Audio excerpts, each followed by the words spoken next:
বাংলাদেশে বন্যা পরিস্থিতি ও ছাত্র আন্দোলনে শেখ হাসিনা পালানো এছাড়া বিভিন্ন কারণে ভারত বাংলাদেশ বিরোধী দল। এমন অবস্থায় ভারত তাদের জিনিসপত্রের দাম বাড়িয়ে দেয়, যে কারণে বাংলাদেশ ভারত থেকে আর মাল আমদানি করতে এখন বর্তমান করছে না। ইতিমধ্যে বাংলাদেশ, চীন, পাকিস্তান, মিশর, থাইল্যান্ড সহ সারা দেশ থেকে পেঁয়াজ আমদানি শুরু করেছে। দেশের বাজারে কমতে শুরু করেছে পেঁয়াজের মূল্য।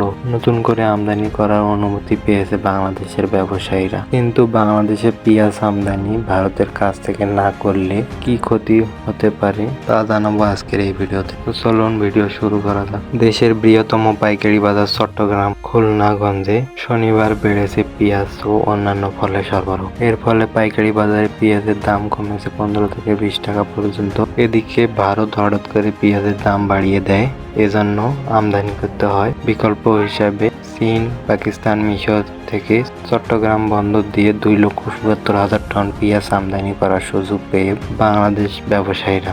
এসব পেঁয়াজ বাংলাদেশের বাজারে আসলে আরো দাম কমতে পারে। কতনগঞ্জের এক ব্যবসায়ী বলেন, চীন থেকে একজনের রেফারেন্সে সরাসরি পেঁয়াজ আসছে বাংলাদেশে। এসব পেঁয়াজের রং লালচে এবং ঝাঁঝালো। ভারতে পেঁয়াজের মূল্য 102 টাকা, পাকিস্তানে পেঁয়াজের মূল্য 85 টাকা এবং চীনে পেঁয়াজের মূল্য 75 টাকা বিক্রি করা হচ্ছে বাংলাদেশে, যা কিনা জুলাই থেকে আগস্টে 2 মাসে চট্টগ্রাম বন্দরে পেঁয়াজ নেমেছে 4,700 টন পেঁয়াজ।